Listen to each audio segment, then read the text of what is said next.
যে কোনো নিরামিষ দিনে বা পূজার দিনে ছানার এই কোপ্তা কালিয়া করে দেখতে পারো। দারুণ মজার একটি রান্না। তাহলে চলো দেখে নেওয়া যাক আমি কি করে এই ছানার কোপ্তা কালিয়া রান্না করলাম।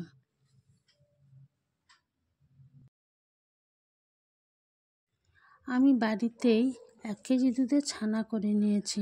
তোমরা যদি চাও দোকান থেকে কিনে এনে করবে তাও করে নিতে পারো।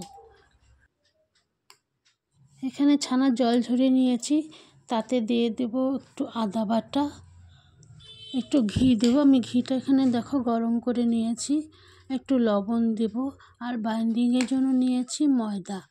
তো আদা আর লবণ মেশানো হয়ে গেছে, এখন দিয়ে দেব সামান্য পরিমাণে ঘি এবং ময়দা দিয়ে সেটা বাইন্ডিং করব। যতক্ষণ না বাইন্ডিং হচ্ছে আস্তে আস্তে একটু করে ময়দা দিতে থাকবো।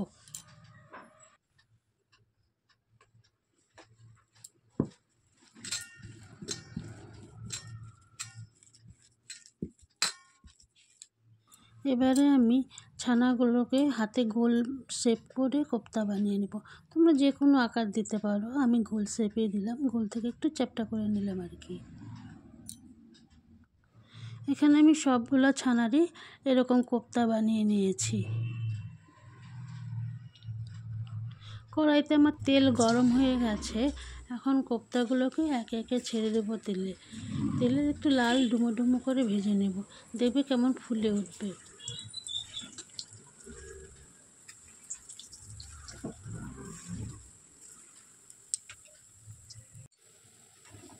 সবগুলো কোপ্তা আমার ভাজা হয়ে গেছে, দেখো সব লাল লাল হয়ে গেছে।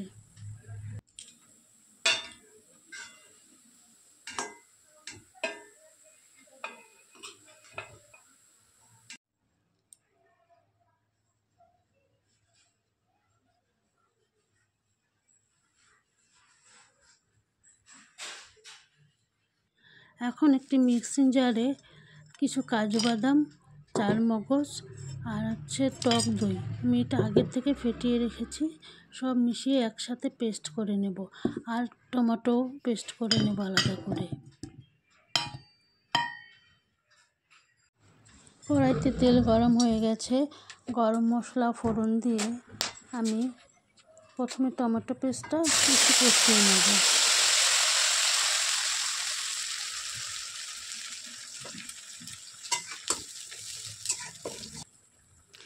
এখন লবণ, হলুদ গুঁড়ো, জিরে গুঁড়ো, ধনিয়া গুঁড়ো আর লঙ্কা গুঁড়ো সব মিশিয়ে নেব একে একে।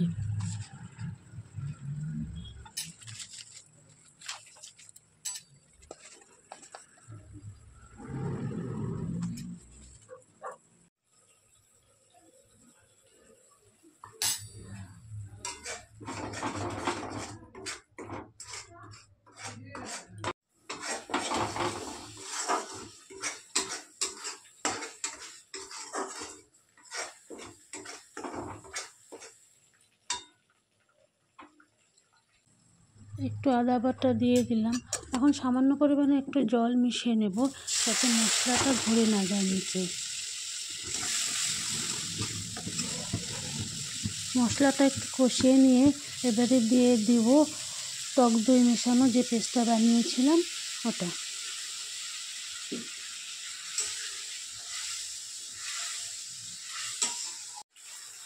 দেখো মশলাটা তেল ছেড়ে দিয়েছে, এখন দেবো আমি অল্প পরিমাণে জল, যেহেতু বেশি ঝোল করবো না, কষা কষা টাইপ আর কি, অল্প একটু দিয়ে দেবো এখন জল।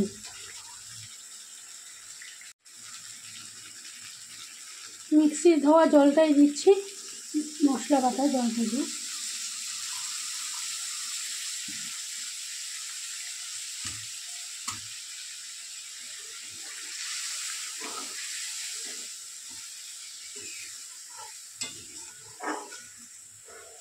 কোপ্তা যেহেতু একটু মিষ্টি মিষ্টি হয়, নিরামিষ কোপ্তা, দিয়ে দিলাম একটু চিনি।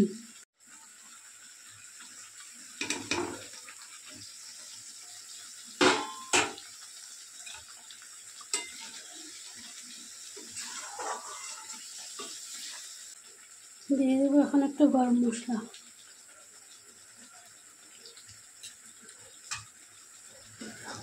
কেমন হয়েছে জানাবে অবশ্যই। সবাই সুস্থ থেকো, ভালো থেকো এই কামনা করি।